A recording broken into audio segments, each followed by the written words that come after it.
Come on. Yeah. Yeah. Huh? Come on. What I'm talking about.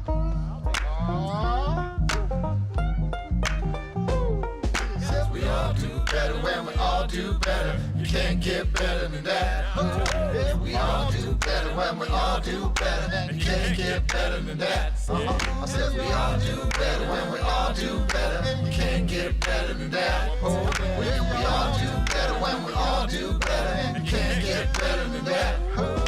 We all do better when we all do better. We can't get better than that.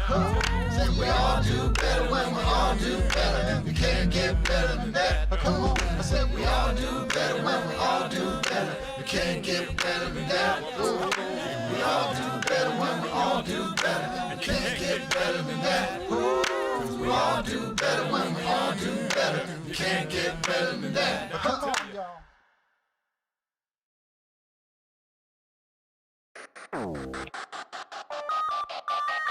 And that ain't no crime.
And that ain't no crime.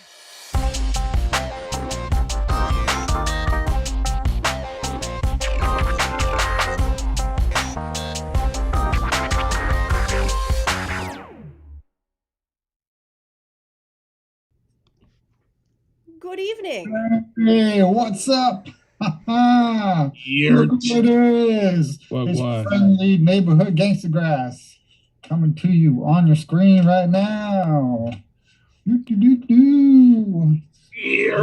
November, Indigenous Peoples Month, and some cool stuff going on. We got some shows coming up, right? We do. We got shows coming up. We got 2 excellent shows about to happen. Very excited. Very excited. We got Memphis coming up on November 12th.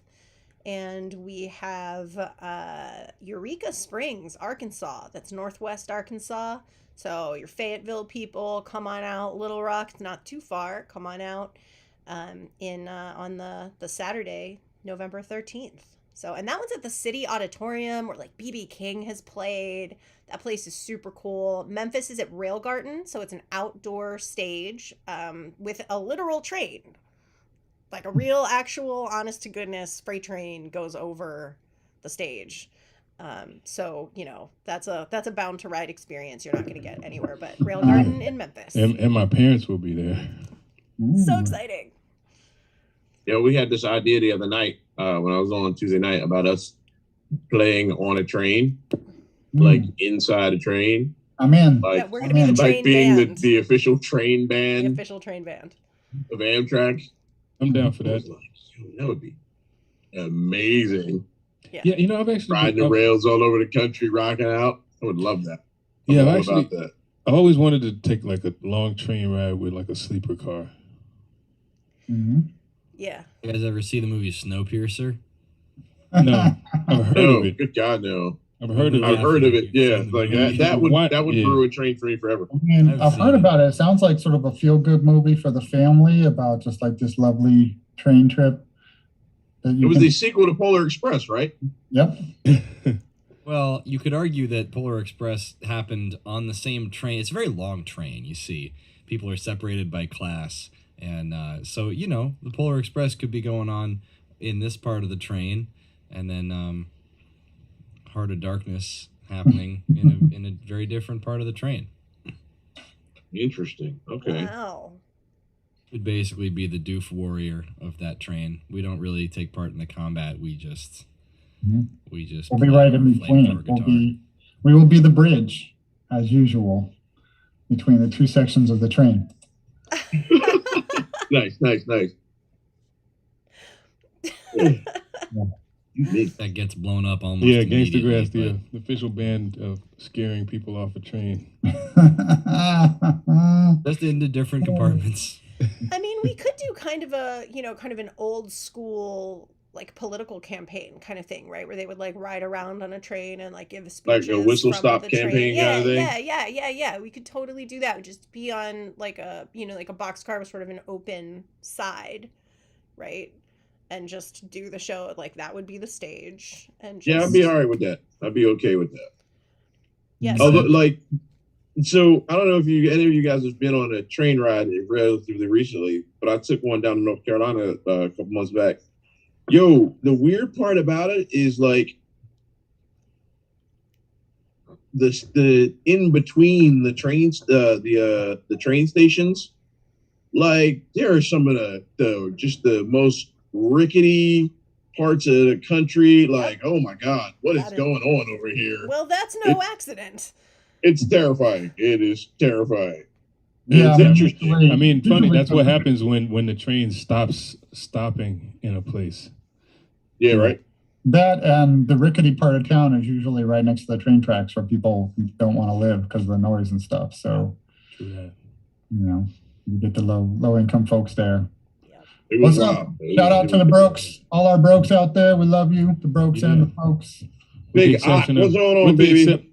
What I've noticed though is that is not the case. What I have noticed is that doesn't seem to be the case in places where they actually invest in the train lines. Because then the trains don't tend to be crazy loud. Say word. Shout out to Amsterdam trains. Yes. Shout out to the German trains. Shout out to the Spanish trains. Shout out to Hey Tommy. The French trains were pretty smooth and quiet too, weren't they? Mm-hmm. Yeah, Europe trains are great. Like you could totally do a tour through Europe where you take the train between stations. Here we did. Yeah, right, exactly.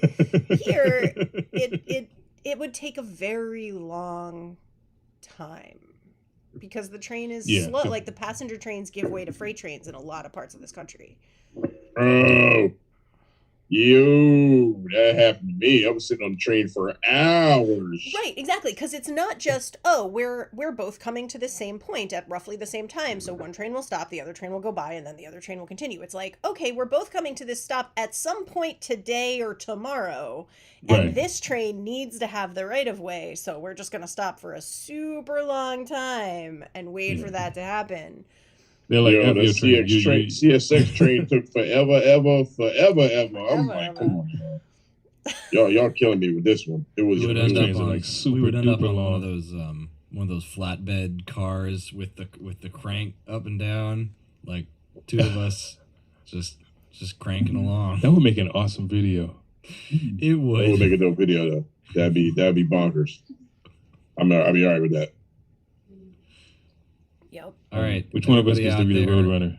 Everybody in internet land, hook us up. Who's got the hookup with the crank car?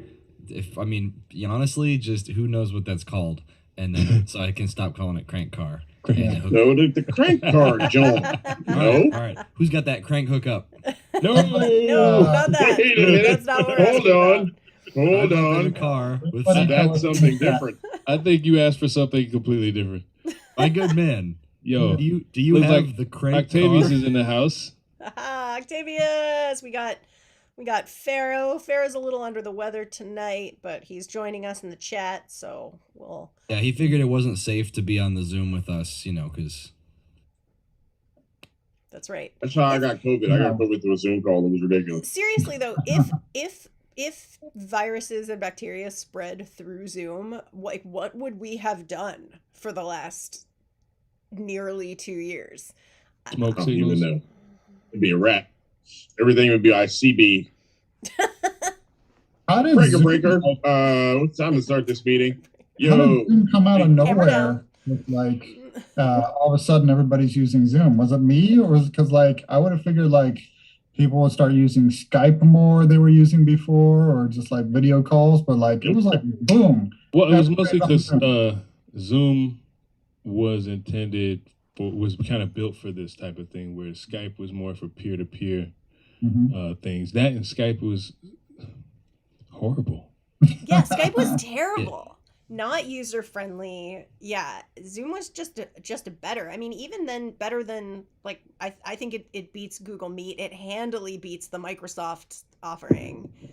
Well, it's the ability to like Cisco, record. Jammy. You can record on the click, and when you record, you can make the choice to save it on the cloud or save it. Why are we doing a commercial for Zoom? I mean, but listen, honestly, they were just ready. They were just ready, like, and people had been using it since before. Like, that's the thing that surprises you, Wrench, is you weren't using it. But you remember that guy, and he was on a call, he was on an interview on TV, and like his daughter wanders into the room.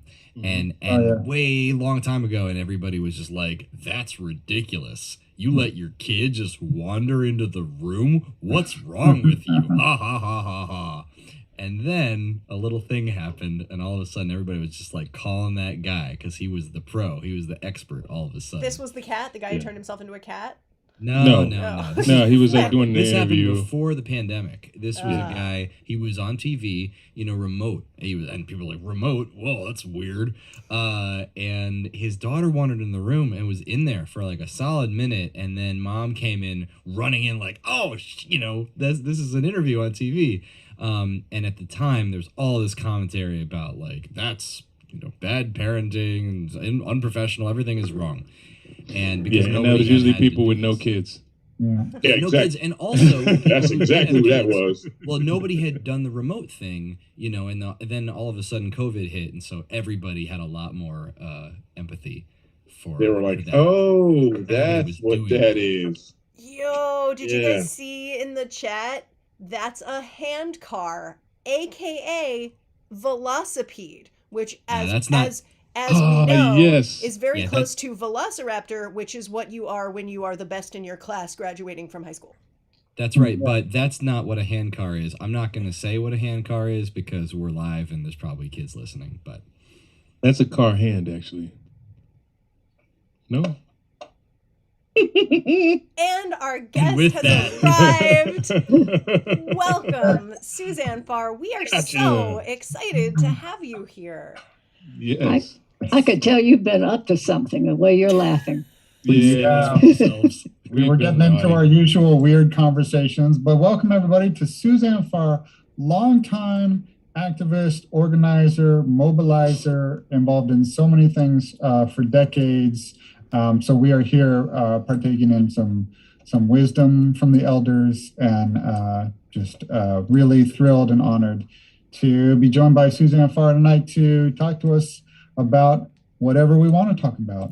And I know that there's some great wisdom here in terms of organizing across some of our cultural divides, and that you've done a lot of great work having grown up farming and working in Georgia, Alabama, and seeing how people do progressive work in rural communities. So I know we can get some comments on that, and anything else you want to talk about, feel free to break it down for us. So I want to talk about music for a minute. Yes, let's do it. Okay, maybe get you. I'm hoping tonight that I'll be able to ask you all lots of questions. But since we set this up, I of course went online and went through video after video and listened to what you've done, looked at how long it had been, and loved it. Because I didn't really know you all, so it was terrific for me to do that, and so it made me even more eager to be on tonight, to get to know you all, and that kind of thing. I have to say, I was particularly taken with the version of Your Land that you did, and the reason for that is I come out of a tradition out of Highlander and out of the South, where we have lots of we wouldn't just call them musicians and artists, but we call them cultural workers who are actually working for social change through culture and art. And music has been, as you know, so extraordinary for us. And so, it's the likes of people like Sweet Honey and the Rock, or singers like Candy and Guy Carawan. It goes on and on. So it made me feel like I would be at home, by being with you all, because I'm taken with what you're doing. Then it also made me think,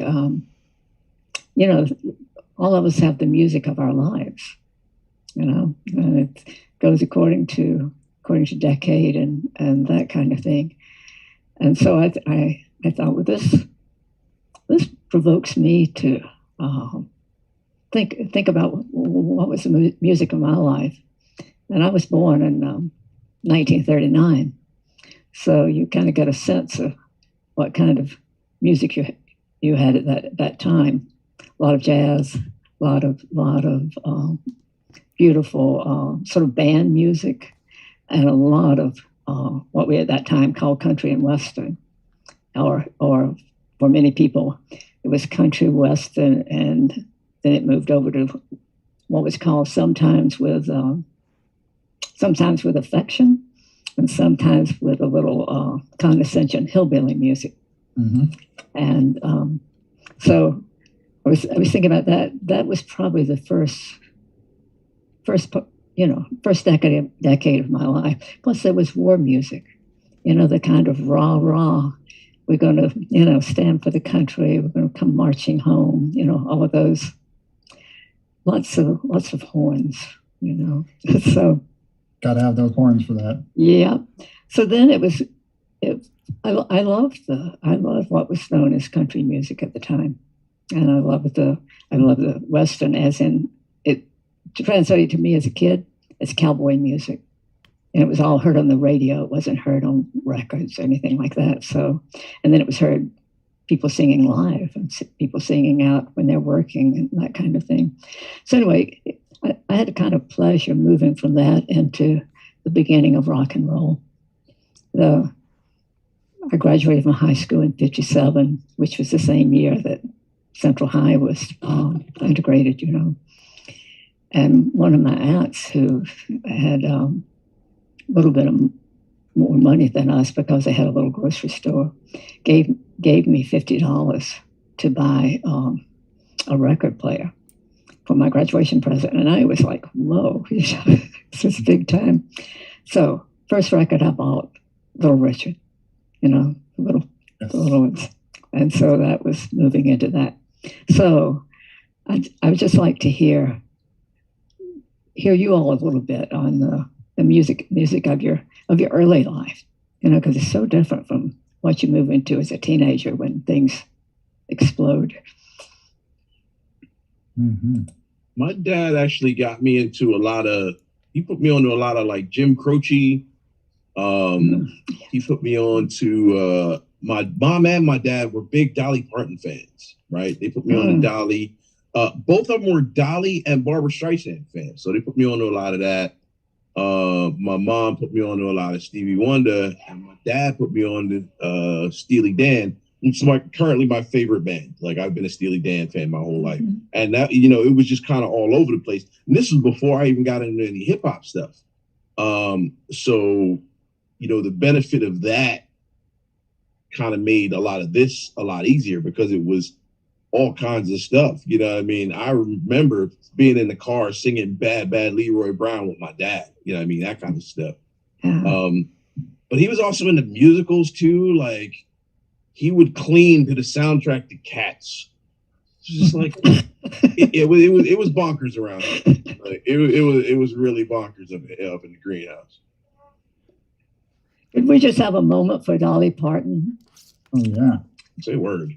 Yeah. Really, really, what a big space she occupies, huh? In so many ways. Just for the gay community alone. Huge space just there. And then for children, and they're giving them books. You know, I lived in Tennessee when I was director of Highlander.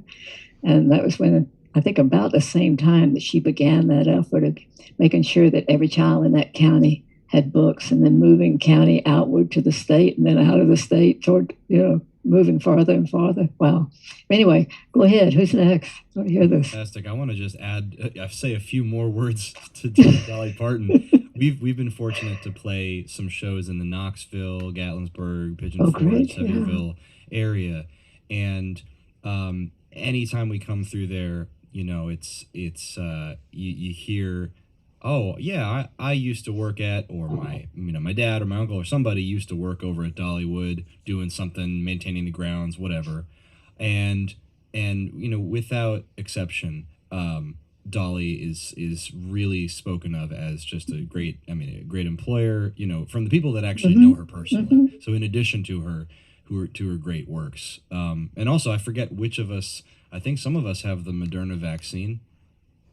Isn't that right?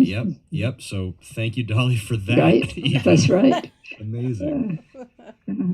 When you came through Knoxville, did you play at the little radio station there? They have a station where every day they have Appalachian music. The Blue Plate Special program. Blue Plate Special, absolutely. WDVX, yes. Yeah. We're trying to go back there again. I just wore out the chairs there. It is. Nice.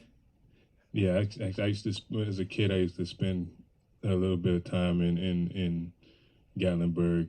Like every Super Bowl weekend, we would go up there for this big sort of rally for explorers, because I was an explorer scout. And actually, the first time I actually got into a real professional recording studio was in Gatlinburg. And it was I can't remember what the name of the studio was, but I know it was the studio they recorded Rocky Top in. Ooh. Wow. Because they had the big plaque on the wall.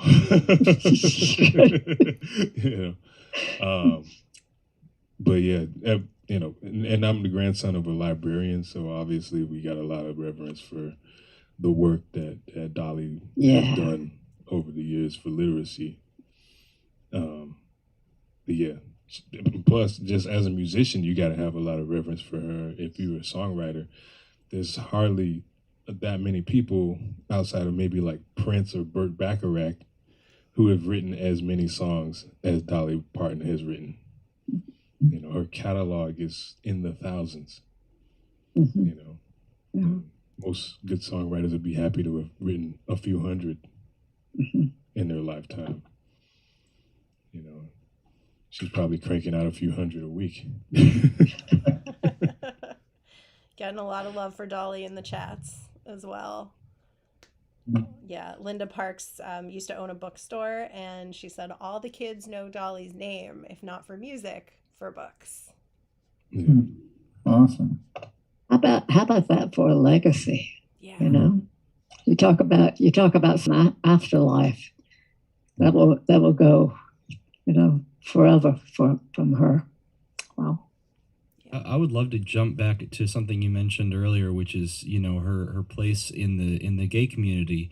And I would think probably in the Southern gay community in particular, just sort of that particular intersection. I don't know how many other such prominent icons of both proud Southern identity and that sort of place in that community. I don't know if that's something that you could speak to, but she certainly stands out in my mind, at least for that.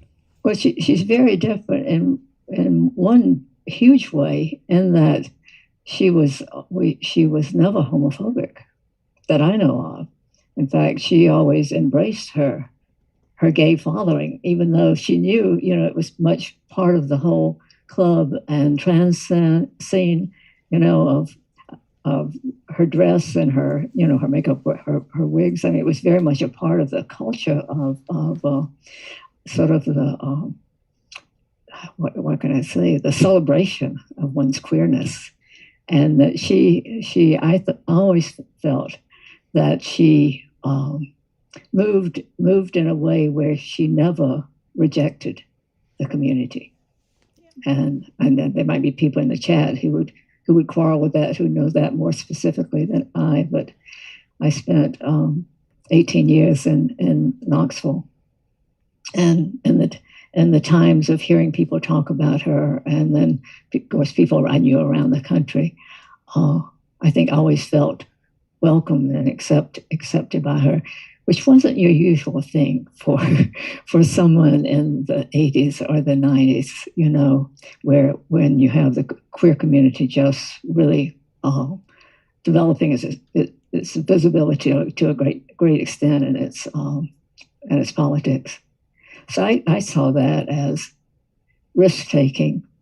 I think people say, oh, it wasn't risk-taking because she was so established and so made good money. Well, she didn't always, and I think as she grew, she carried what to me has been extraordinarily touching to me politically as well as in my life is the working family that she came from, the rural family that was lived in what we would all consider poverty, with many children and very little income. And I think Dolly developed those values of, that you live in hard times with good times, that you sing and that you bring that joy in it. And then I think she also brought that value around, you work hard and you survive, that you may hit hard roads, but what do you have except reaching into yourself and your people, to make you able to survive. So I admire that in her very, very much. I've never met her, but it would be a joy, to do that. So was there someone else that was going to talk? Well, we had a question in the let's see, which chat is this? The Facebook chat, from Peter O'Callaghan, who said, "Love Dolly, but cause, effect, impact." And I think we're addressing that.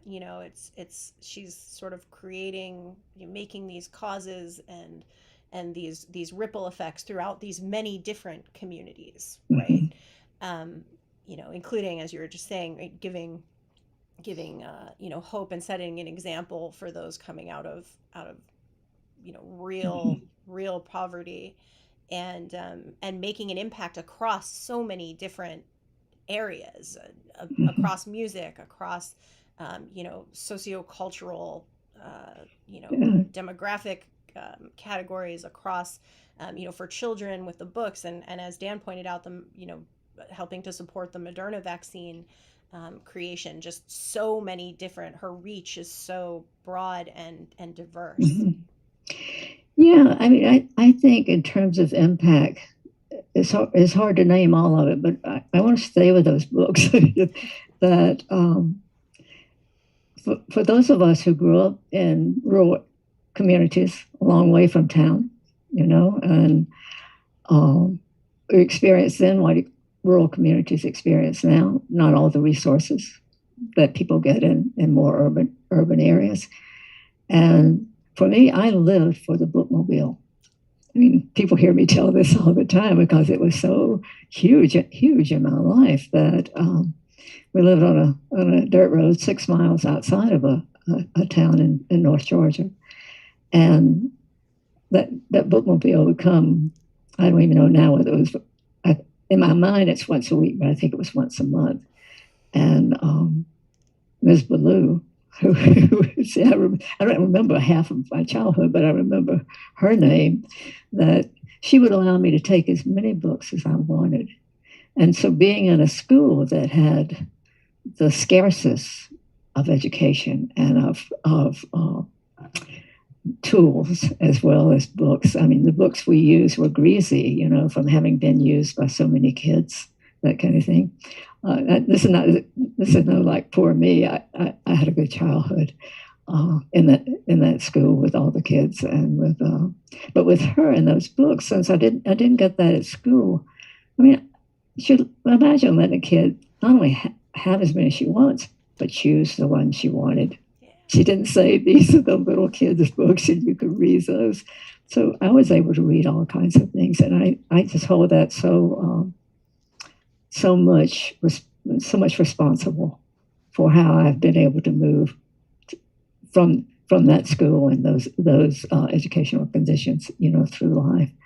So with Dolly, at a time over the last 20 or 30 years in which there's been such an effort to narrow what you learn and what you have access in schools, she's doing absolutely right. I think she's doing a radical move to expand it, and not only expand it to say that, you know, wealth doesn't have to be something that you keep in your pocket, that you can take it and use it for human needs. And so I think her doing that and doing, you know, many other things, but the Moderna vaccine, that's such an indication. I mean, it's a political education for us. People say, how do you make social change? You make it one move at a time. And that's an extraordinary move to say, I'll put a book in your mailbox basically every month, if you had a mailbox anymore. Yeah. Yeah, I'm going to throw something out to the people watching on Facebook and YouTube and Twitch to put into the chat. If Gangstagrass could cover a Dolly Parton song, what Dolly song do you think we should make a cover of? And just send in your suggestions in the chat. We'll see what people say. Yeah, and give us enough so we can do a whole album of it.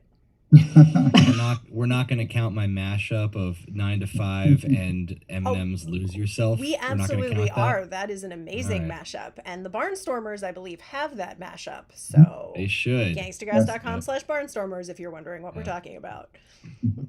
Yeah. What Dolly song should Gangstagrass cover? Y'all know you have some. I mean, I would love to hear a 9 to 5 cover. That would absolutely make my day. Talk about things from my childhood. I watched that movie over and over and over and over again. You know what would be even cooler though, if she wrote a song for us. You know, you think about some of these songs like, you know, Whitney Houston's "I Will Always Love You." You know, that's written by Dolly Parton. That's right. She has a great version, but you know, like the idea of, man, imagine that. Imagine that. Yeah. Well, always been a big fan of 9 to 5. It's just such a great class consciousness. Yes. It just nails it so well.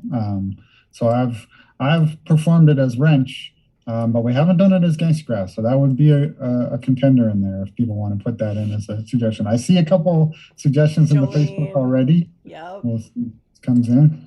So this leads me. Sorry. No, I see Islands in the stream, but I think ODB and what's her name already did that. It'd be tough to touch that one, yeah. Now, Coat of Many Colors, though, I don't know. That might be a strong contender. Right.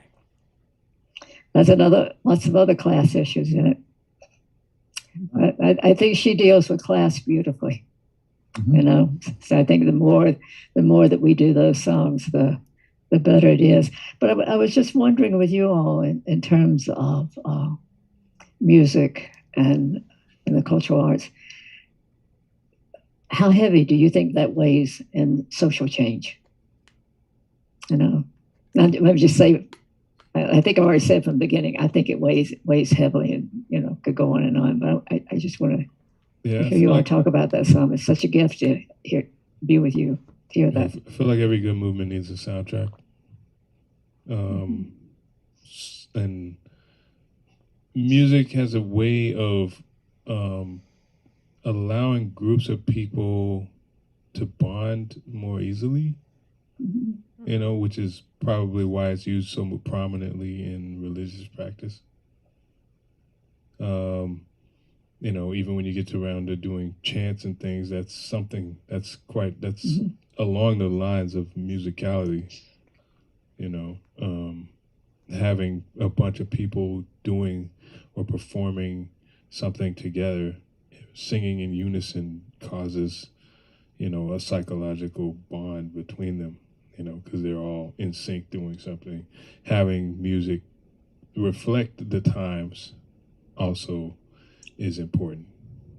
You know, every movement throughout history has had its soundtrack that, you know, that reflects what was going on. Even in times where you don't necessarily see it on the mainstream, there was still that undercurrent, you know. Because, you know, when people were singing How Much Is the Doggy in the Window, there was still like movement music happening that just wasn't getting played on the radio. Yeah.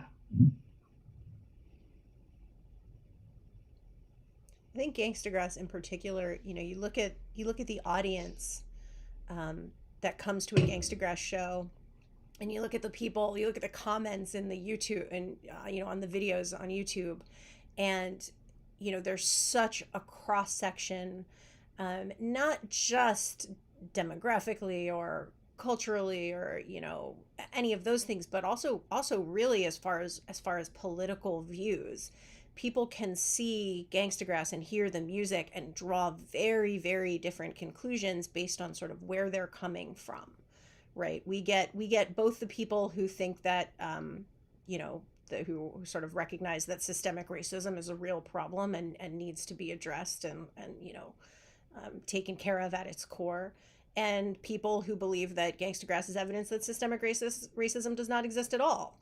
And you know, and both of those categories of people, and people who are in the middle and aren't sure, are coming out to the shows. So as far as it's not just a soundtrack for the change, it's also a way to bring people together who might not otherwise have been in the same room or jamming out to the same music, and get that message to all of them. And you know, maybe they don't initially realize what's happening when they hear the music, but when they're at the shows and they start talking to other people and, you know, and having those conversations and making friends across those kinds of divides, I think that, you know, Gangstagrass is what this country and what this world needs right now. This kind of music that brings everybody together and gets them in the same room and on the same page so that they can have the deeper, more important conversations about where we're all going.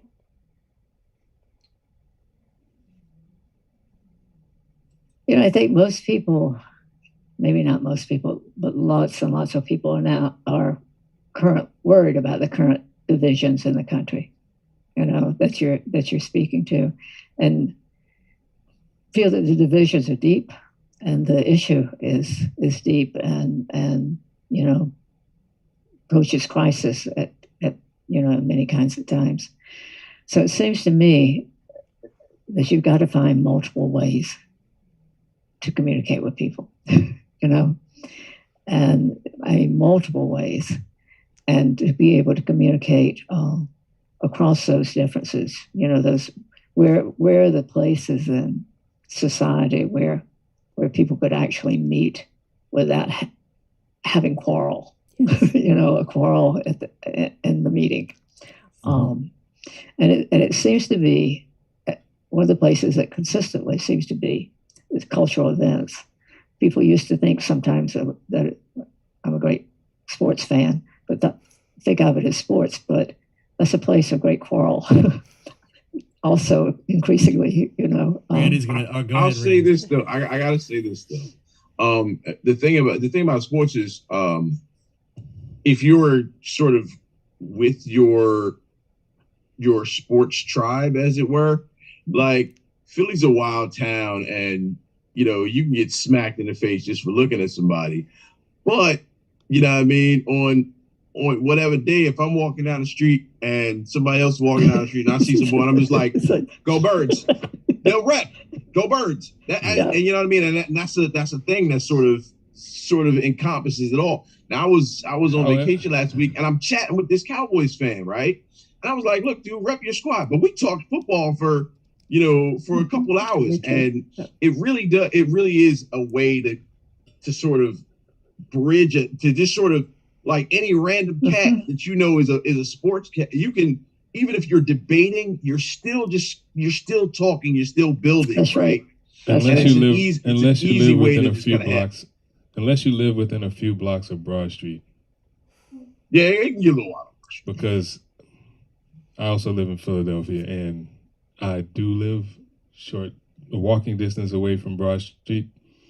And usually when I try not to watch it because, it's more like Philadelphia sports fans are such that they're excitable to the point to where they will burn the city down if they lose. They will also burn the city down if they win. That's not just us. That is not just us. I want you to go back and look at every college team that's won a national championship over the last 15 years.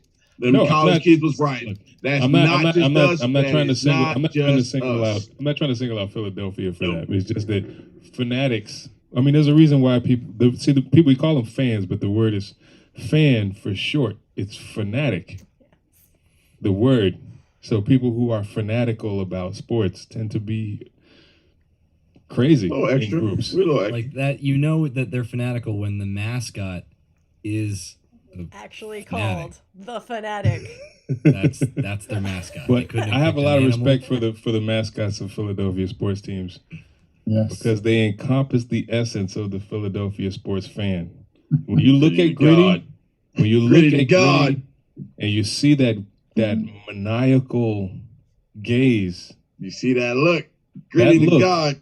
Like people outside of Philadelphia see that and they're just like, oh my God, the horror. People in Philadelphia saw that and said, this is our champion. Salute. And then kids on the internet saw that and immediately were like, this is the face of like modern, like radical leftist socialist anarchy. Like this is going to be the thing that we put all of the like really strong progressive political quotes over like pictures of Gritty. Somehow, I don't know how they put that Gritty together. to God, salute. But it really just caught on to something. And I mean, I don't know, that for me, cultural, you can't talk about culture without mentioning like, today's culture. We've got memes going on the internet, and like it's no music, maybe. Well, there are musical memes too, but I mean, it's all about people communicating, whatever means they have now, which is new. So does that communicating actually connect them? It does. In the same way. Yeah, I'd love to hear about that. Yeah, that's what I want to know. Musically, and I think because I know a lot of cats that they're not big sports people. Obviously, most of the band. This is my thing. I live this thing. There's an Eagles flag over here. I got Sixer stuff all over the house. I got look,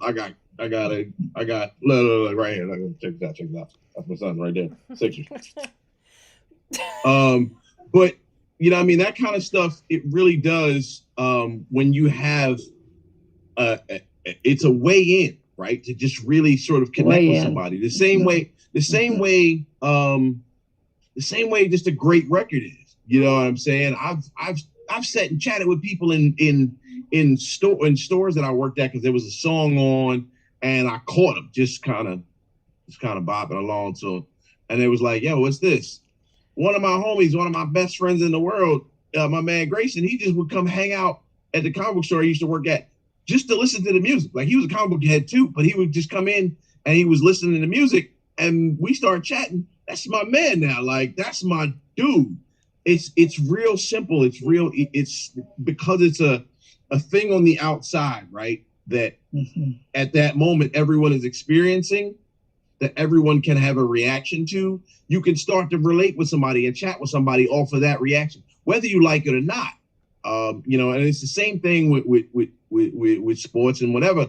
But having that sort of outside thing that everyone is aware of in the moment, and then able to react with somebody and build with them off of that, that's the kind of thing that, that music and sports and all that, like, if that's not there, then it's harder for people to just connect with somebody randomly.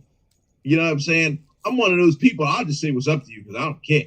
But a lot of people don't have that, right? And so if there's an outside thing that everyone is a part of it, that in that moment, and that can bring folks together, that's beautiful, man. That's the greatest. That is the greatest. Yeah. I think I saw people trying to do that here in Little Rock, where I live, over Halloween. The trunk or treat things.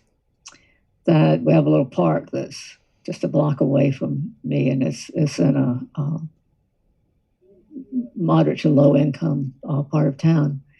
And there was a big trunk or treat thing there, and I think the city put it on maybe, but the park was full, and it's the first time I've ever seen that park full, and people were really walking around and kind of having super fun with each other. It seemed to me they were maybe more adults than they were children. I'm not sure, but I thought, well, that's a positive thing too, that you have that, and it's there's a mixture in terms of race and gender and age, that having this thing that gave 3 hours, 4 hours of shared enjoyment, shared silliness, shared whatever. I think you're absolutely right. It's just that you got to have that place of connection and then be open to the connection. And I think maybe that's the next step we're always having to figure out. It's like I got the connection. How do I move through that connection to make a real link? Right, yeah. How do you maintain it? Yeah. Right. How do you keep that going? Because even once you make that connection, you may discover something where you and whoever you connected with are vehemently opposed to. Okay, cool. That's cool. Whatever. But the difficult part is being able to maintain that connection without that, whatever that difference is like repelling you. Right. It's just like, okay, well, all right, fine. You eat left Twix, I eat right Twix, whatever. It's cool. You're not a terrible person. You don't have to go to prison for that. Whatever. But I'm gonna let you eat left Twix because it doesn't make you a bad person. A psychopath, maybe, but not a bad person. Well, there's a lot of shift this just a little bit on the same theme. There's a lot of discussion today about how much organizing we do on the ground for social change, and how much we do just by social media, or how much we do, just by text, phone calls, that kind of thing. How much human to human connection there is. And I don't know if you hear that conversation or not, but it's pretty solidly, I think, throughout the social justice movement of asking, what we have accustomed to being the most effective thing is person to person, that you go somewhere, you see somebody, you sit down and you talk about just things, and then you talk about, you move that conversation to, to talking about something related to justice or fairness. And so, and some, there was not too long ago, people were saying, oh, this is just a generational split, that people do it differently if they're young and if they're older. I think now there's a question of, no, maybe it's not about generational or not, but it's really about, part of it is using the tools of the newer generation. But part of it is, what do we believe in terms of the value of being in contact with another person and in relationship. I think some of us feel that the thing that is most missing just in our society at all is that sense of human connection. And you take human connection and move it to human empathy, and a recognition of people, of human value, being equal to yours. But I just wonder what you think about how much, well, then we have the COVID on top of that. You know, that we're already moving in that direction of, you know, let's just whip out a very fast and very clever thing that people will see and they get moved by and they'll come and maybe do a rally or that kind of thing. But at least people were able to be in each other's physical presence. You know, but now for almost 2 years, it's been almost impossible to have even a conference or a community meeting or, you know, probably for you all to play together, you know, be at a concert or at a bar or, you know. So the question is, one, the value of it. The other question is, can we rebuild that? And how we will, but I'm going to say how we will rebuild that. Because I'm going to absolutely say we will rebuild it. We'll have to rebuild it in order to survive. Yeah, and it's just as humans are social animals. And we're pack animals. We thrive in numbers and in cooperation. So as far as the value of it, it's immense. Like that intimate connection does not happen as strongly unless you are in each other's presence. There's more than just, you know, the sound of each other's voices and seeing each other's faces. There's, you know, pheromones emitted and all kinds of stuff that happens when people are connecting in the same space. But it being isolated for you know, close to 2 years from one another on a wide scale, such as this has dealt a huge psychological blow to most of the people out here, which is probably why some movements have been able to actually take more action, because once the isolation in itself, it left people alone to deal with their thoughts, to focus on what needed to change and what needed to happen. Because what happens is that you had the reason this isolation existed in the first place was because that we were all separate. We were acting as a nation, but not in unison. There was already all these divides and divisions, to the point to where, like, something as simple as taking a simple measure to stop the spread of a pandemic became a political thing. Rather than, hey, just cover your mouth so you don't spread your germs everywhere. But it became a symbol of your political alignment, you know. And the consequence of that is that, you know, we ended up allowing a pandemic to run amok. There's lessons to be learned in that, and I feel like I'm hopeful that enough of us are learning from it. Those who aren't end up learning the hard way. Like the old folks say, a hard head makes for a soft ass.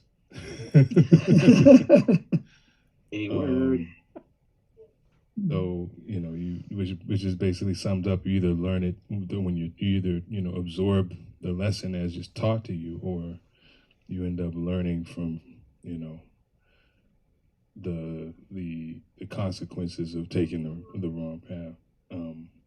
But I feel like we can rebuild it. It just takes it takes a conscious effort and a bit more empathy than Americans are accustomed to having for one another. Yeah.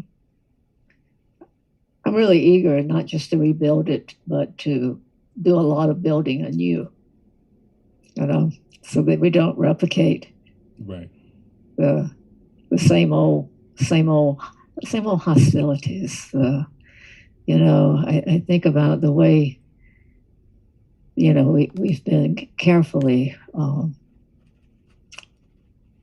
divided from one another, you know, conscious divisions of.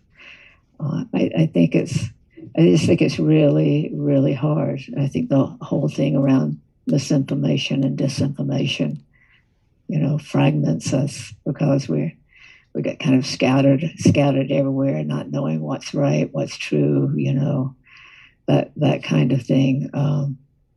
So it's tough, all the wedge issues. That when you think how long we've been hearing, say, since since the late 70s, that after you have the civil rights movement, and then you have the deep resentment toward the, any that step toward freedom in it. There's this wonderful woman, Jean Hardesty, wrote this book called Mobilizing Resentment. And it said that basically was the effort that was being made, after the civil rights movement. And then you have conscious creation of cultural wars and around very specific things that you still have today.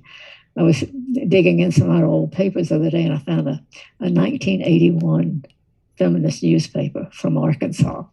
Most people would think those are two contradictory things, that this is feminists and Arkansas, but we had our strong feminists here as well. But out of that newspaper, this raggedy old kind of yellow thing, there were probably, I counted them, it was actually, there were 8 articles on reproductive justice. They didn't call it reproductive justice then because the Black feminist leadership had not started using those terms yet. Loretta Ross and that group of people who've done such magnificent work in that.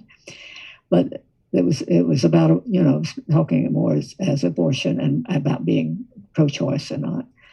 But anyway, in it demonstrated some of the very same arguments in 1981 that here in 2021 in our legislature, right here in Arkansas, very same arguments are used and the same level of disregard for women's ownership of their bodies. Sort of watched that over the years, and one thing I know that's different now, I actually don't know anyone who's trying to divide people around creationism. I don't hear people talk about that anymore. That was a big kind of 1980 thing. But the things around homosexuality and trans folks, around women, and always around race, because they took the being upset around race and expanding it, to use that to push fear, to push separation. So that I think gets hard for folks. So that's why I don't want to just to rebuild the connections we have. I really want us to reshape them. And so I think we've got to put our shoulder to the plow on that one. Let me ask you a question, because I'm reading a lot of these articles about the Virginia election and how Republican guy, I can't remember his name, the guy who won, how he was pushing a lot the whole anti-critical race theory thing against people,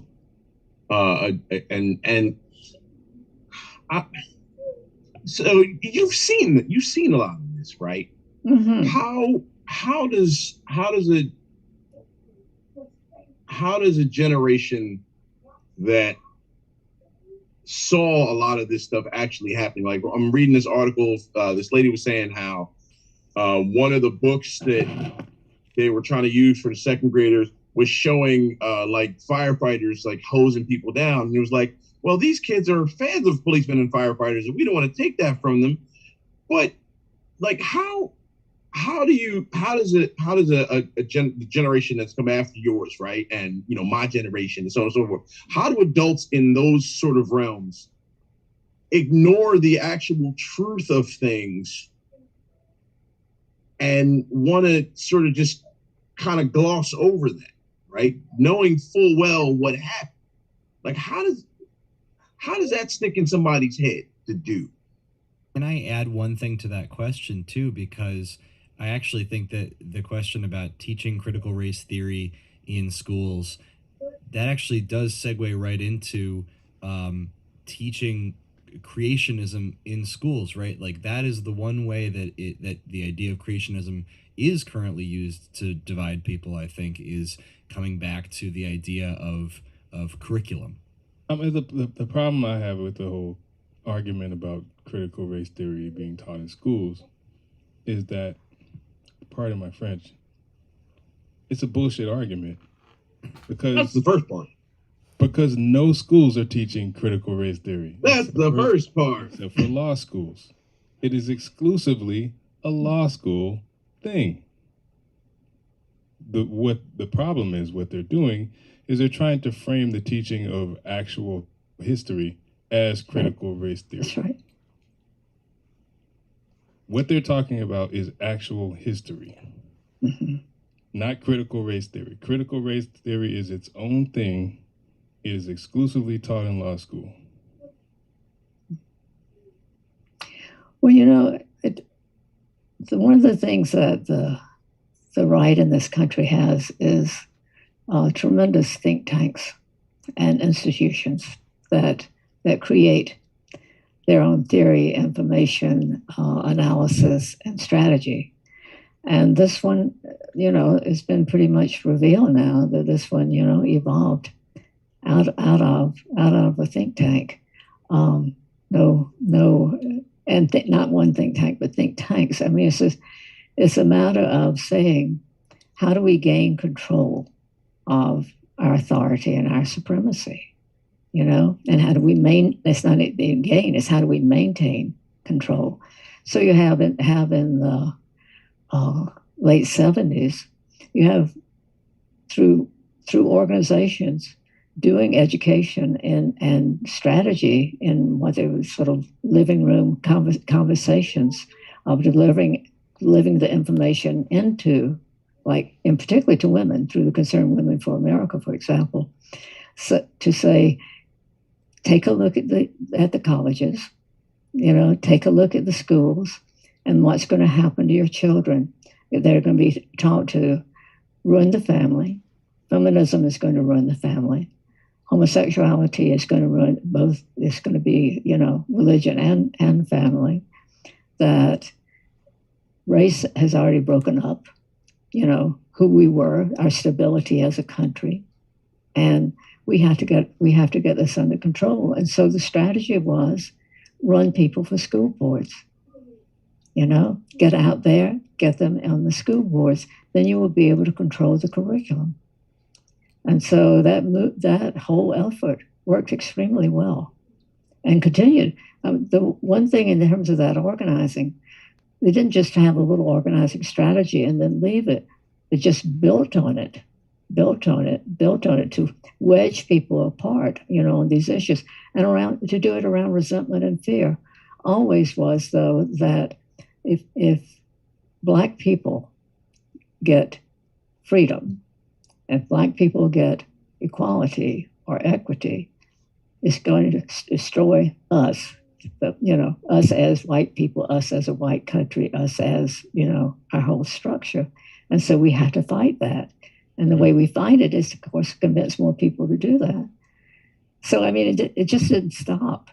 So what happens in the 80s after Reagan's elected, you get the racialization of every social issue. By the time you got to the end of the 80s, if you thought prison, who did you think? Black and brown. If you thought the schools are messed up, who caused it?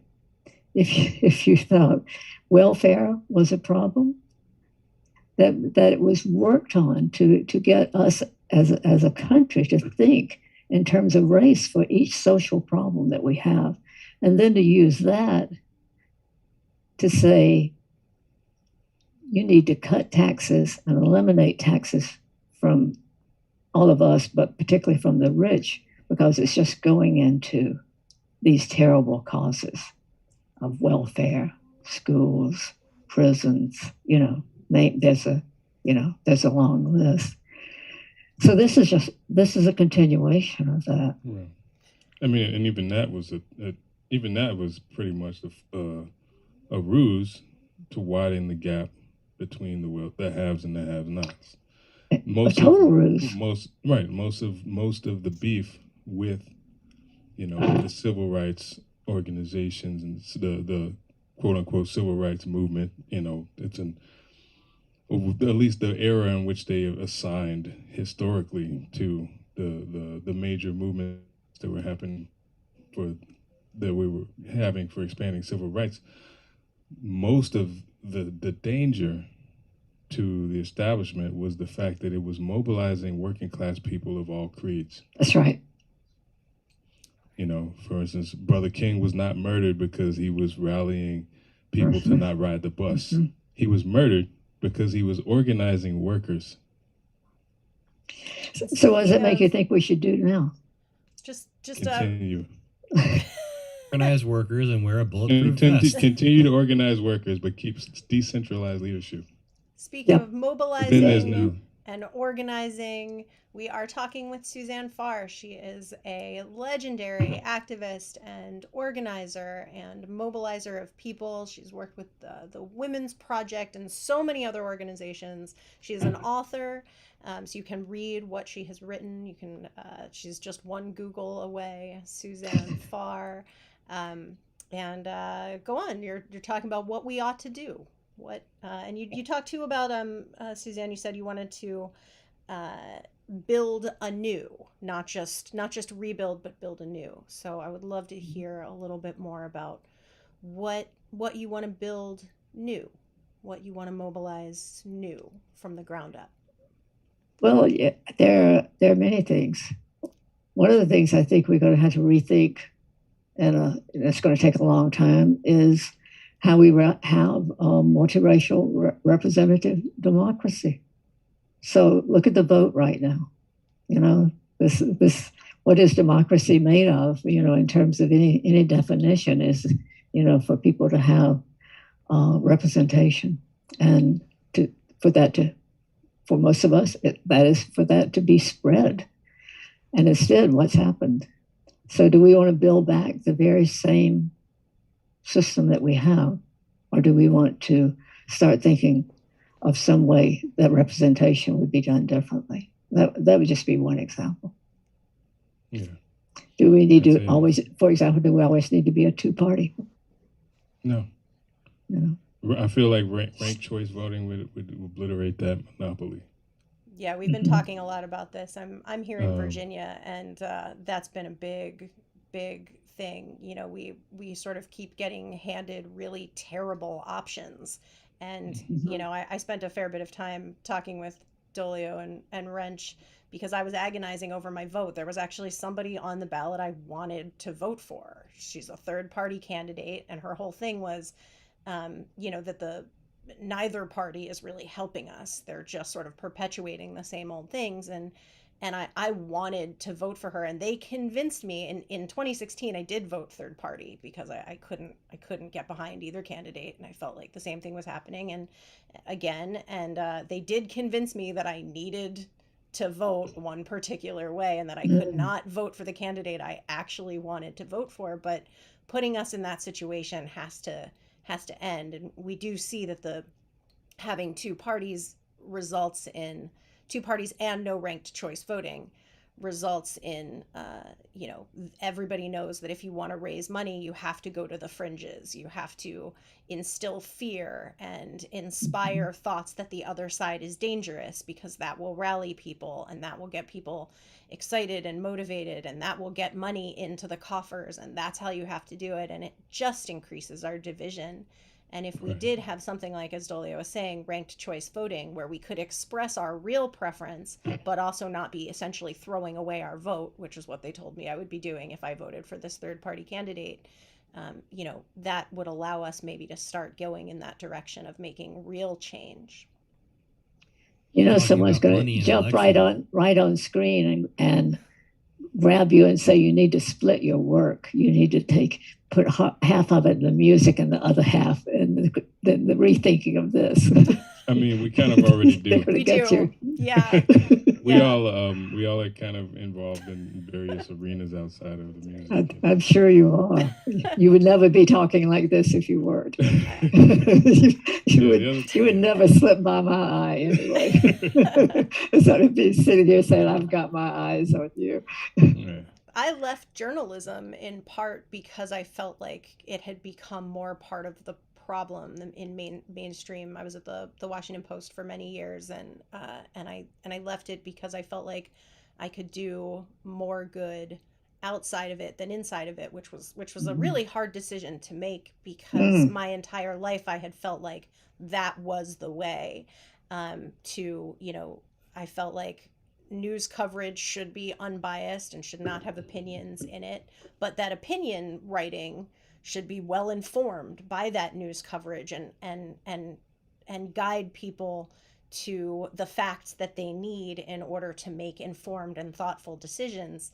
And if you don't have people making those informed and thoughtful decisions, you sacrifice the entire idea of a democratic republic. It can't function.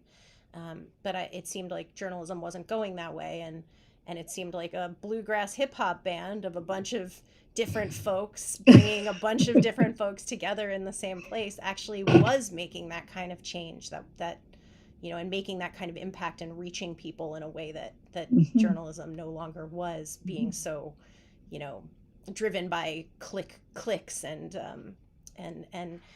essentially having the same kind of problem as politics.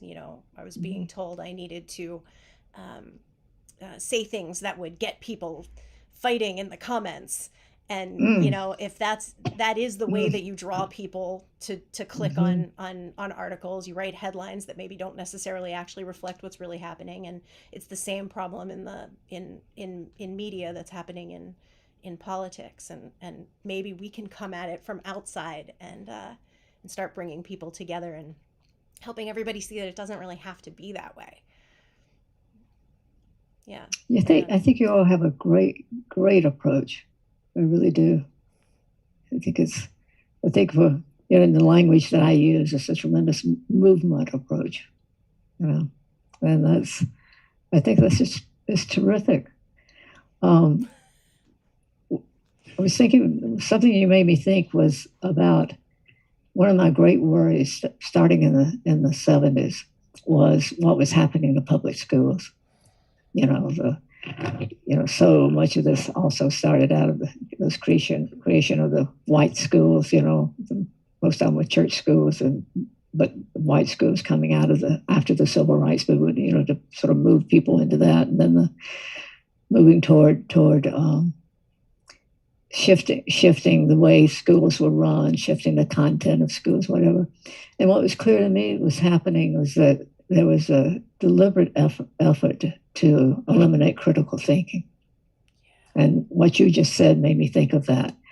And I think that's what's great about this. What you're doing at this moment, sort of opening it up to this very wide, possibly, I don't know how wide it is, but possibly a very wide audience to participate in that. That it's not a classroom. It's not preaching. It's like, oh, I think this, and I witnessed this, and I witnessed that. Which really opens my mind always to be engaged in something like this. Is that possibility of holding maybe three things in my head at once, saying, well, it could be this, or it could be that, and moving to some place that is not, has to be either this or it has to be that. And it is, we're going to die if it's this, or we're going to die. Both, Yeah. Let's both.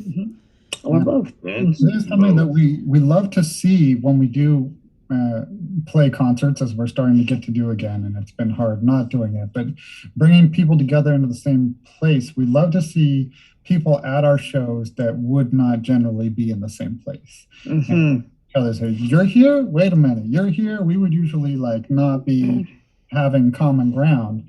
And, and just we don't want to come in heavy handed and be, okay, now you two work it all out. We just dance together, enjoy some music together, and we can just cross our fingers and hope it goes, well from there. And we put some subtle stuff in the music, but getting people into the same space, like Dolia was saying, is just so different from the online space, especially in terms of social media, as we're learning so much about the way it's building on that foundation of the journalism that Sleeves was talking about, that it's engineered to make people outraged at each other. And so there's such a downside to that in terms of people trying to organize there. Though I know I've been talking to people in Generation Z, and I've seen how much they can use the technology to connect.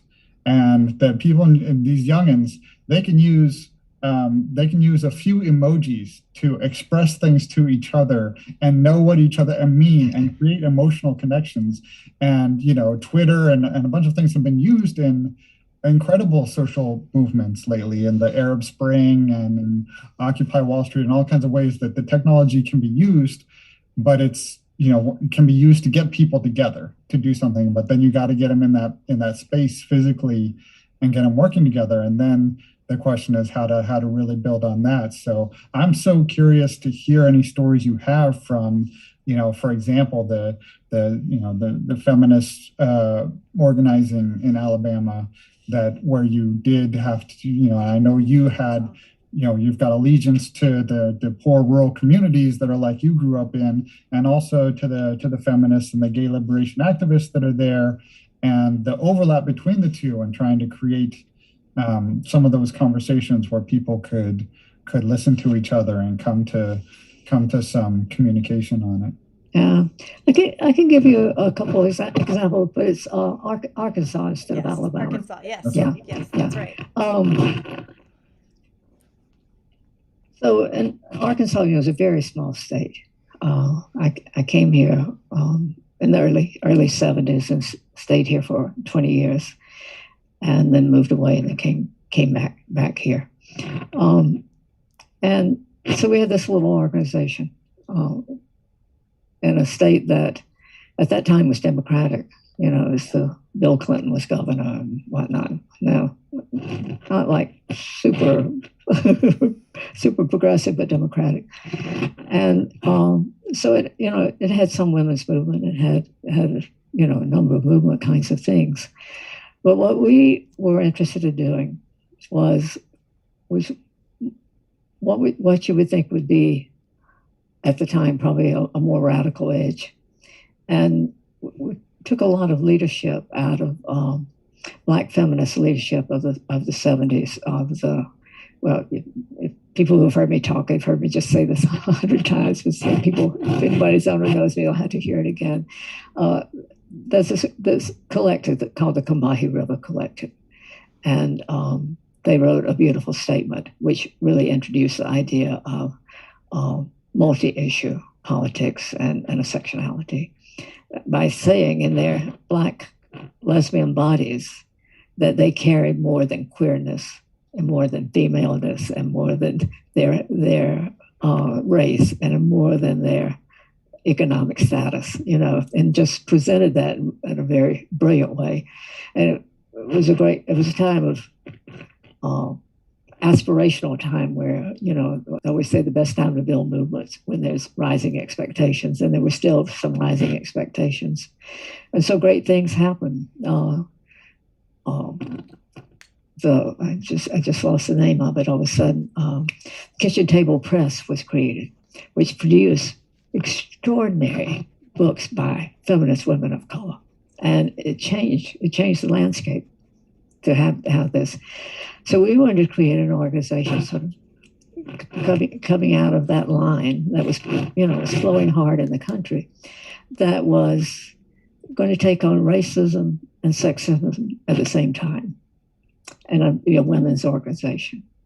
And that was, I would say, pretty unique for the time, especially in a place that was not considered, the far left of the country.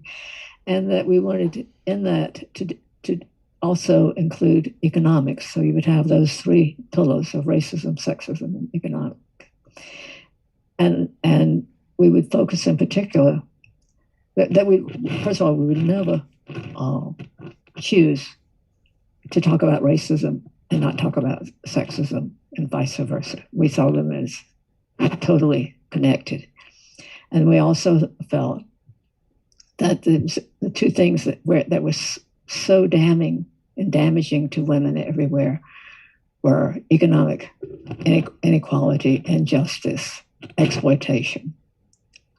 For centuries, not not just a couple of centuries, and violence. That virtually every woman we knew had violence in her life. So I'm trying to make this not an hour-long story, but two things converged in that. We were based, we worked on the ground. We worked in rural communities. We had a total big commitment to rural communities to just help people to get started in their organizing, to support that organizing, get information out, anything that we could do. But what converged at the same time was an attack by the right wing. So we were under attack we were under the United Methodist Church was our umbrella, and we were attacked by the right wing Methodists of that, because we had queerism. And then there were people who were upset that we were black and white. There was all of that stuff. But then it began to be the harder ones, like the Covenant Sword and the Arm of the Lord, or the Klan, and who were protesting. And so we're seeing this evidence of racial and race and gender violence. And we thought, well, we're going to monitor that. And so this is what we decided to do, is that we would create a program where we would monitor racial, sexual, homophobic violence, and religious violence against religious minorities. We put all of those together. We don't have a large Jewish community here. We don't even have a very large Catholic community, but both of those were under attack. And so we said, well, how are we going to monitor those? And it has to be something, because we're not going to be believed. If we're going to have to be careful with it. So we decided the way we would do it, that people wouldn't question, is that we would report only things that were actually reported in newspapers. That's what we would do. And so we'd have that as concrete evidence. We were pretty naive about all this, but we were tough and scrappy. And so we did that. And so but then it was, okay, so we're a staff of 5 people in a house in Little Rock. How are we going to do that part? So we decided to go around the state and to set up groups of people, and that ask them to monitor their town, their county, their place. If they had a newspaper, they would be able to take that. We also would accept things like, when the KKK would put the flyers on the cars, especially out in front of the churches, they could send us that. So we asked them to clip them and mail them.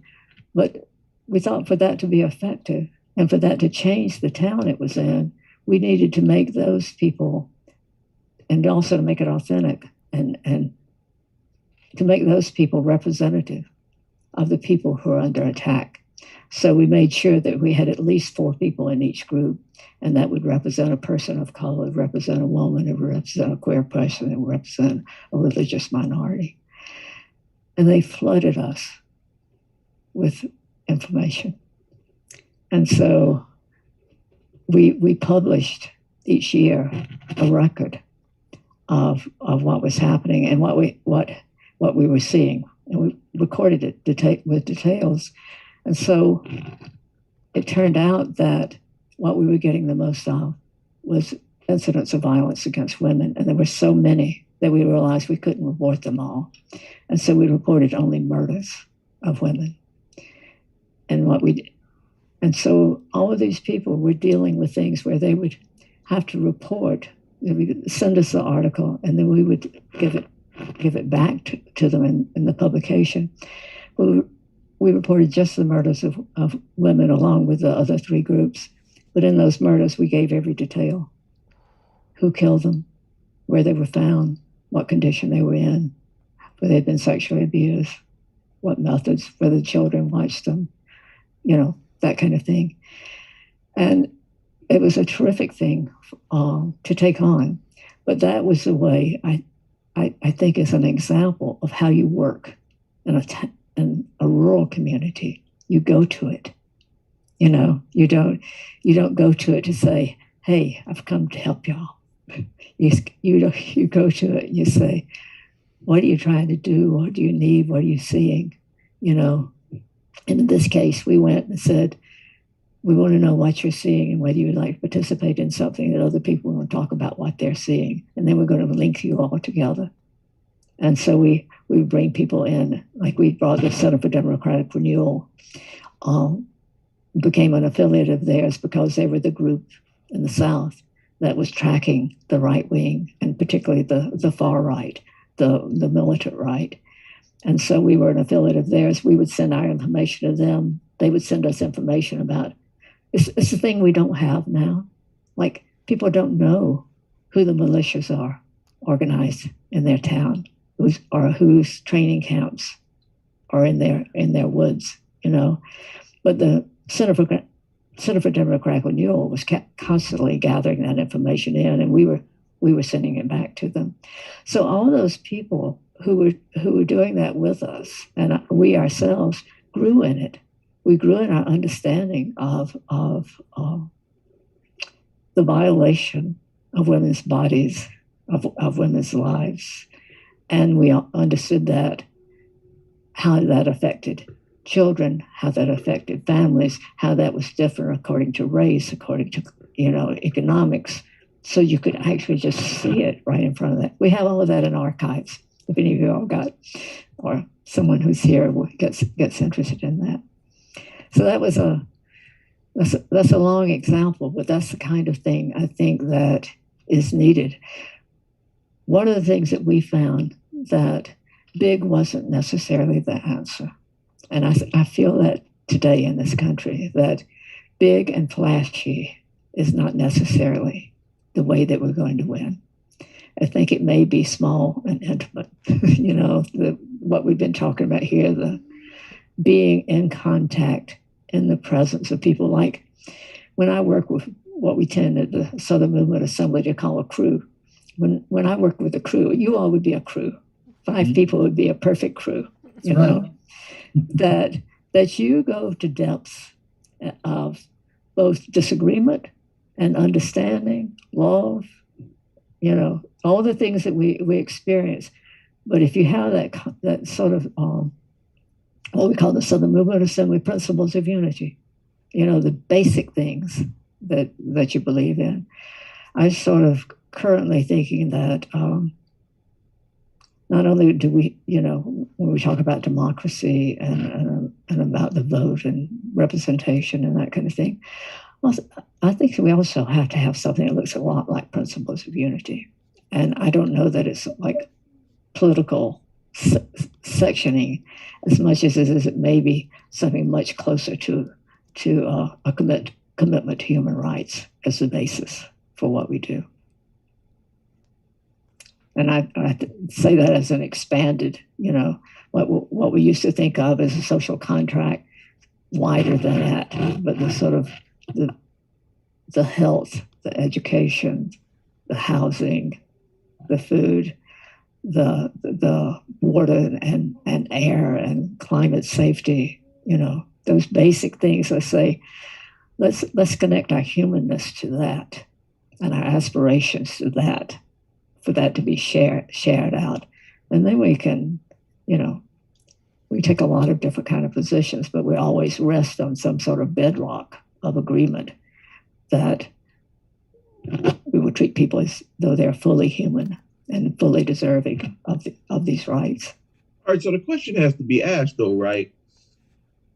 Particularly with like lower income people, right? Because at the end of the day, most of the lower income people, regardless of their various statuses, are dealing with a lot of the same things. So what is it?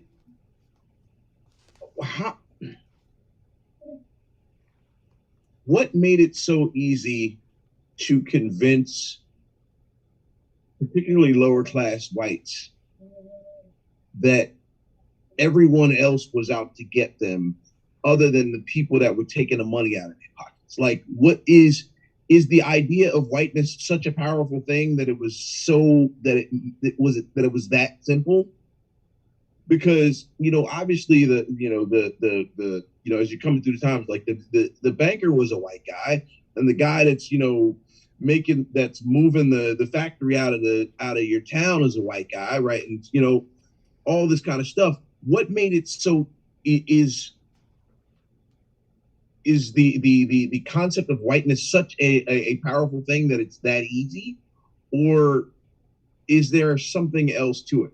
Because that's the one thing that's always confused me.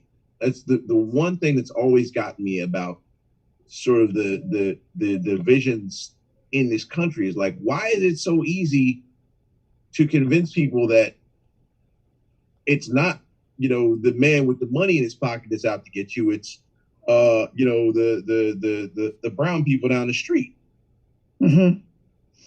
I would say it's based a lot on the way I and other white people brought up in the South, which is, in low income communities, which was that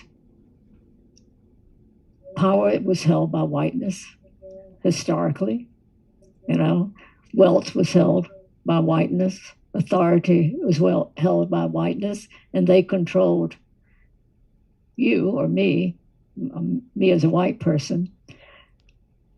But if you didn't hold with that, if you didn't abide with that and obey that, then that would be taken out from you and you would be reduced to what a black person was, because the reduction was done through the exploitation and the viciousness of slavery. And that was always held, I think, as a model. Right. Constantly. Yeah. And there's that whole sense that has been created in this country, this myth, what I call a myth of scarcity, that there's not enough to go around. And, somebody's going to take something from you. So if you get rights, then it's going to take some of mine. This is so deeply embedded in people. This, trained, drilled into us. There's not enough to go around, not enough money, not enough this, there is plenty of money to go around. Right. There's plenty of money to go around. Yeah, it says myth of scarcity. It's curated scarcity. Myth of scarcity. Yeah. But that sense, but you take scarcity, that myth, and then you add resentment to it. That somebody's going to get yours. That all of those wedge issues, that they are going to take they're going to take family away from you. They're going to take away male authority. They're going to take away, just whatever you want to name. Take it. So we have to resist that. We have to be talking in terms of there is plenty. How is it that the plenty is distributed? What is, what do you work for? What's the vision? Not just the dream, but we're going to have to think a lot more practically. What is the vision of distribution? How is that going to work? But I think there has to be some belief with it. Some belief that, and I keep coming back to, when I say human rights, it's not necessarily exactly how it is now, but to just be thinking of that and thinking how that would work. About building trust, right? Mm-hmm. It's about building trust, rebuilding, but building, because we never really even necessarily had the kind of trust that we're talking about. And it would be naive to say you could just build trust without building those real things, mm-hmm. right? Those rights, those guaranteed human rights. If we have those in place, getting back to what you were saying about the different tools of the different generations. I mean, we used to write letters, and now we have instantaneous messages in our pockets. But you don't need the instantaneous communication for letters to work. What you need is trust. You write the letter, you put it in a USPS box with a stamp on it, and you trust that the system's going to get it there, and your friend is going to write back, and that's really all that is. I mean, the way we produced our album last year, we did that based on the trust that we already had been playing together. So even though I sat in my room and I recorded my part alone, the trust was what actually made that work and made us less disconnected and isolated, even though we were physically. So if you can build, if the rest of the country in the world can build what we have, I think all that is established trust, at its most basic. Yeah, yeah. When I think of the future that I want, it has a lot of C's in it, C words. I want to see collectivity as opposed to and cooperation as opposed to individualism, the kind of individualism that was developed during and particularly during the 80s. The ways in which the competitiveness, that people have. And I want to see, a higher level of consciousness of each other and the kind of humanity of each other. And all this, I think, to develop a sense of community. And I don't think community has to be huge. I think community is small, and communities linked together is a good thing. But I love the idea of cooperatives. I love them in the 70s, and I like the way they're being built and created now. But it's going to take figuring out, how do we cooperate, and you all know, if you've worked in a collective kind of way or a cooperative kind of way, you have to make adjustments. You don't get to be just a superstar. You really have to shift and understand what those other four people there are thinking, or what they're feeling or needing in those moments. But I think we can be. This leads me to another subject. We can be very individualistic, and I had a lot of worries during the COVID crisis about mutual aid. I don't know if you all spent a lot of time talking about that or not during any of your discussions. That it was, the one of the great instincts I think of our movement people is to offer aid. When a crisis happens, we do want to move that. I think our church people want to do that, and there's people in general, I think, in this country tend to move toward that. And it seems like it might be one of the things that we could connect around. They talk about disaster capitalism, where there could be disaster connection too, because there's a time when you're everybody out there, you're all stripped bare, you're everybody's up to the hair in water, whatever. But I worried during that time. I was afraid that mutual aid was getting too much like charity, and like social work. And social work's a good thing, but it is more of a trying to help people through providing things and providing skills and whatnot. But when I think of mutual aid, it's sharing those. And when we talk about rural life, that's one of the things I love about rural life is mutual aid. When I grew up in the 40s, that you either did it or you didn't survive. Like if your house started burning, there was not a fire engine to come.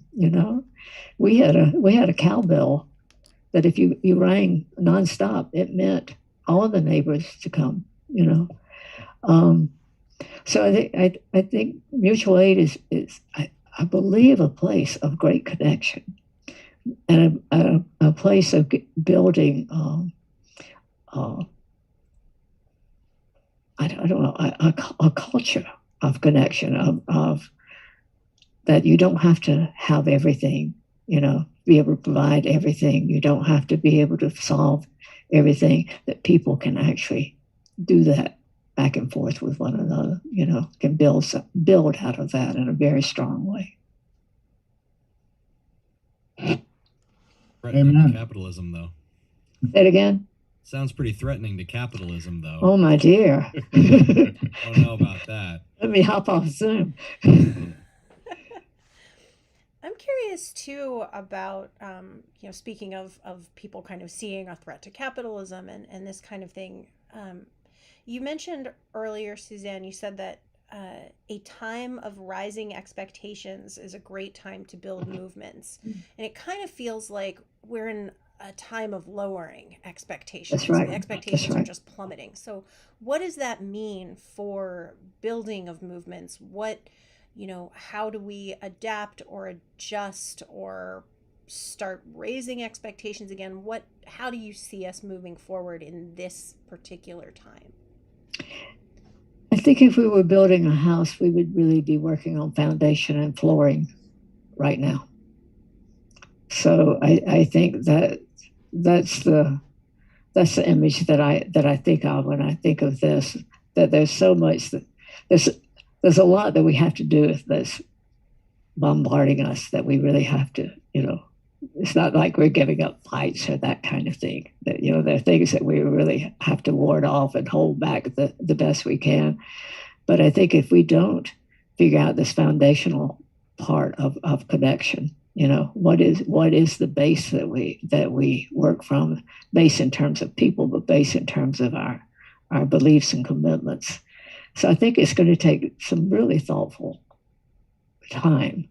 And this is not a time when people are inclined to do prolonged thought with each other. It's a time of working on Zoom where how long can you stay on, and doing things pretty fast. I think we're going to have to dig deep and maybe go a bit slower, and be really.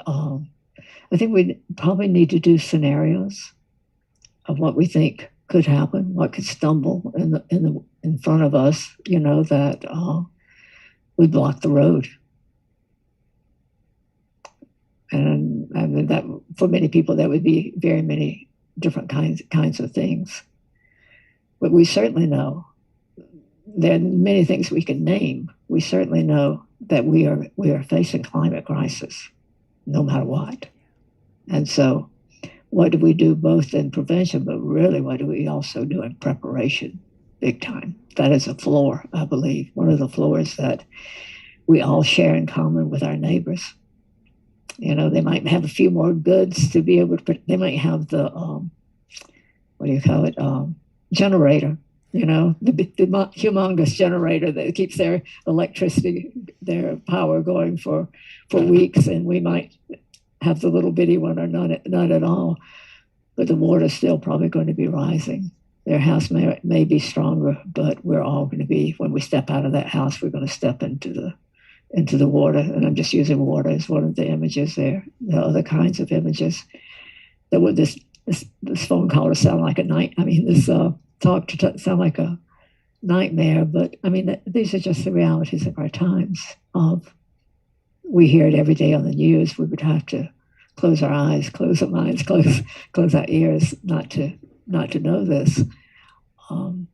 But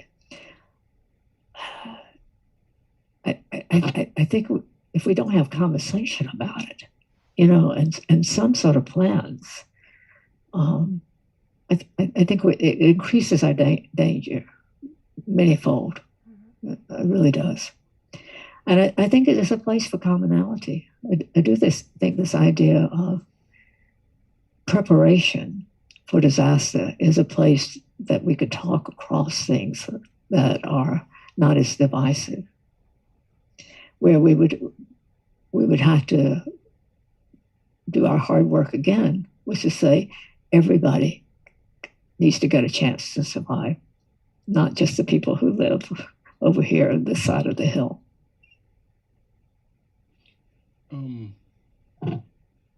I know there's one way to look at it is that it's a time of I guess where expectations are becoming lower. I look at it as more of a time where people's confidence in the effectiveness of movements has been dwindling. Has been what? What has been dwindling? Like, how would you approach, I guess, this what I've been seeing is sort of like an increasing sense of hopelessness amongst people in such a way to where they are reluctant to join a movement or even take action of the smallest sort, mostly because they're convinced that no matter what they do, the outcome will be the same. Yeah, well, I think a number of things. I think one, many people don't have solid active roles in movements. You know, that they're often you know, gathered by through social media and appear maybe physically at a rally, and then after the rally they go home. You know, they don't have a place. I think one of the things that is critically important for us is, as soon as we can do that, is put ourselves in each other in physical presence. If you know, when we can do that. But I think also this connection that we're talking about, that if we do organizing, you know, actual organizing, where we're building power through doing small tasks together with a strategy, you know, to build forward, you begin to feel power. You know, you begin to have that sense that something can happen. I think it's hard now. I think, for example, if you've had a terrible police brutality and you protest and then nothing happens, I think that goes right into what you're talking about, where you say, but I protested, I put my life on the line, you know, for several days. But it needs that place where you come back, you know, you come off the line and you say to each other, look, here are our bloody scars. Here are the things, what did we do that worked? What did we do that didn't work? What's the place where we can move now? And here is a home for you to live in. And I don't mean a physical home, a political home. We are your community. We are the people who link elbows with you, you know, with you as we move forward. But it's that gives you the sense of that you can accomplish something, not because you have a number count. You know, like, wow, we turned out 150 or 550, and that was success. Success is the level of understanding and commitment that grows. And you know, in organizing, there's always that sense that you want to sort of test your courage and test your skills, so that you push this far this time. It gives you that, and with 10 people by your side, the next time it is so much easier to push that much farther because you've developed courage from the last step. So I think that kind of attention to detail, but I do think it's going to take a lot of, not just sitting around talking. You know, that's an expression we like to use. Well, we're just for sitting around talking. Well, sitting around talking is a really good thing, and taking some steps out of it that you can actually witness. Out of this talking, we develop this piece of strategy, and we move forward. I worked in the 90s on the No 09 campaign in Oregon, which was anti-gay and lesbian ballot measure, which was really brutal ballot measure. It was basically taking out all the rights of. I pulled it out tonight. I was going to read it to you all, but I see that we're getting near our end of time. This is a little measure of what rights they were putting on the ballot to eliminate. And so in that campaign, there were two kinds of campaigns. One was the No 09 campaign, which was the big, you know, get the vote, do lots of media, raise lots of money, and then there was the Hate Free Oregon campaign, and that was, you know, coalitions of people and people doing all this, and people did the most creative, wonderful things. One of my favorites was this group called the Bigot Busters, and so there were all these right-wing folks from the Oregon Citizens Alliance sitting out in front of like grocery stores, you know, big grocery stores, and getting people to sign petitions. So they had little networks. This is just one group of people. Everybody had their own kinds of things, and they kind of coordinated. So they would go find out. They would find out if someone's there, and they would go and they would just do hilarious things. right in front of their sign-up booth. You know, like one of the biggest, toughest lesbians around would go up next for one of the, middle-class, middle-aged women who was getting signatures and lean up almost next to her and sing, a love song, that kind of thing. Just these little, little, little acts of defiance and revelation, for people.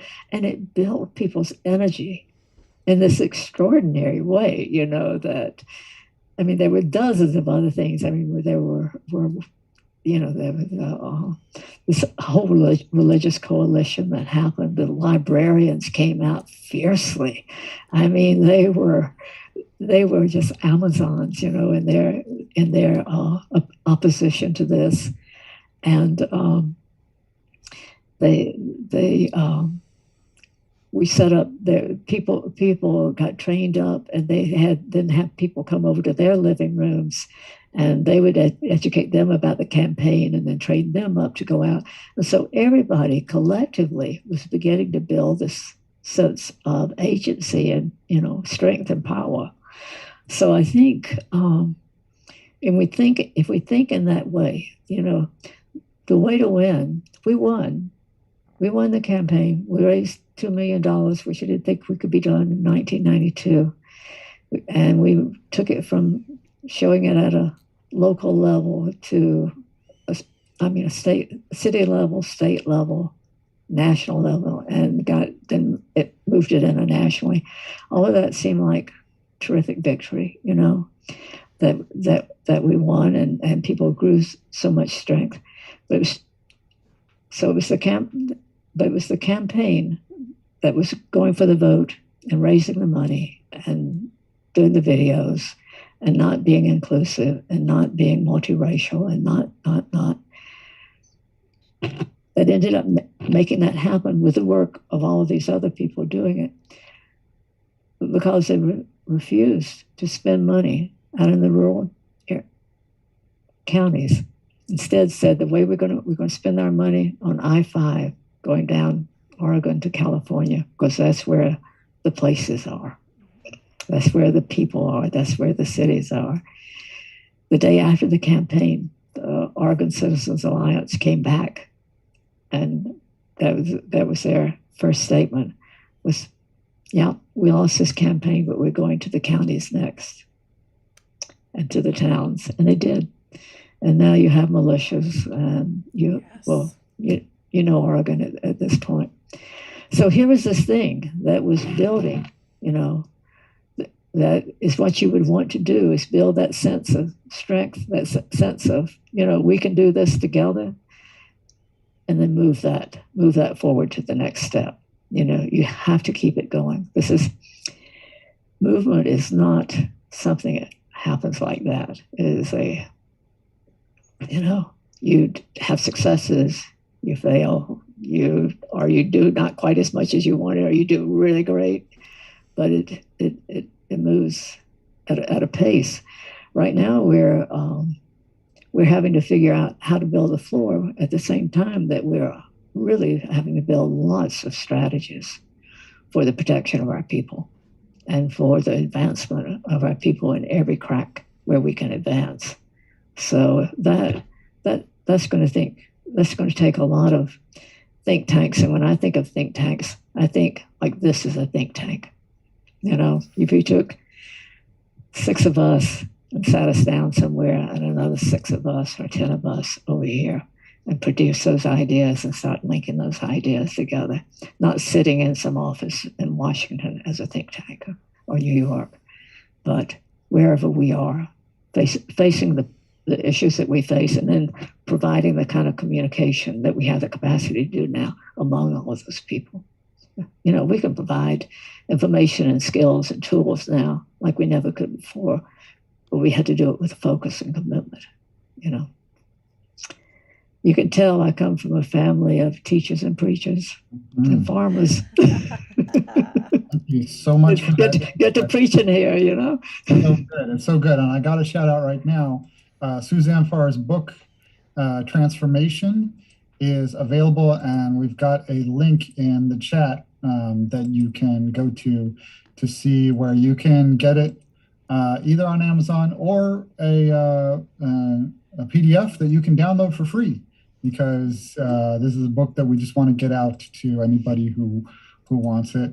I see Ricky in the Facebook chat is loving all these stories and insight, and I think a lot of other people are enjoying it too. So check out that link that's in the chat to suzannefarr.com/transformation book options. You can just click it in the chat, and you can actually get the book right now. Here, here. And if you want to look that up in other ways, that book is called Transformation Toward a People's Democracy. Very much what we've been talking about tonight. Suzanne Farr, we hope you will accept our invitation to be part of the Gangstagrass think tank that has been sort of in existence for quite a while, but has been officially formed tonight. Gangstagrass.com/barnstormers. And also, we hope that we will see you, and you don't have to answer now, but we hope that we will see you and all of your Arkansas folks at our Eureka Spring show coming up on Saturday, November 13th. It is killing me. I looked at your schedule and I said, Eureka Springs, I lived there for 3 years. I have all of these friends. I know exactly where they're going to be. And I'm having a book party here in Little Rock. Oh, no, so all your friends won't be available either. Oh, no. If we had known, we would have made it a different day. The Eureka day. Springs people will all be there. Okay. I guarantee you. They will be there. It is a great town for you all. It's made for you. Everybody who you send, Suzanne, and anybody who's watching this live stream, you get the inside scoop. Anybody who comes up to the merch table and says, Suzanne Farr sent me, we will make sure we take care of you. I'm going online tomorrow. Absolutely. Can we move our show to Little Rock? Right. To do? We'll just have to come back. We'll just have to come back. We'll just have to come back. Do that show. You won't be too tired. Just drop on down here. That's right. That's right. We got Memphis on the 12th at Rail Garden. We got on November 13th, Eureka Springs at the City Auditorium. We're so excited. We're sorry Suzanne Farr won't be there, but we're going to see a bunch of her friends. And definitely check out that book, Transformation. Amazing work. Suzanne Farr, thank you so much for joining us. You. We would love to have you again. This was my pleasure, let me tell you. This is like a grand meal and a party all together. Next, you know what, when we get Dolly, we will have you back. Definitely. You promise? Yes. All right. Promise. All right. You're on. We'll see everybody here on Friday, next Friday, and we're gonna do our best to try to live stream. Sometimes we have shows on Fridays, but we don't always have the best internet connection, so we can't always manage it. But the goal is to get some of that Rail Garden show up on the live stream next Friday. So if you guys can't make it to Memphis because you are many, many, many miles away, that's cool. You can check out the live stream here at gangstagrass.tv on Friday. And I did make an offer to a fan on our Instagram at Gangstagrass, check us out, that if you come more than 350 miles to see a Gangstagrass show, we will give you a free t-shirt to take home. So if you're big road tripping to come see Gangstagrass, make sure you let us know. We will take care of you. If that tips your scales, get in the car, come to Memphis or Eureka Springs. We would love to see you again. Thank you, Suzanne Farr, and thank you for your great work. Thank you. Thank you for having me. So appreciate it so much. Good night, everybody. Good night, y'all.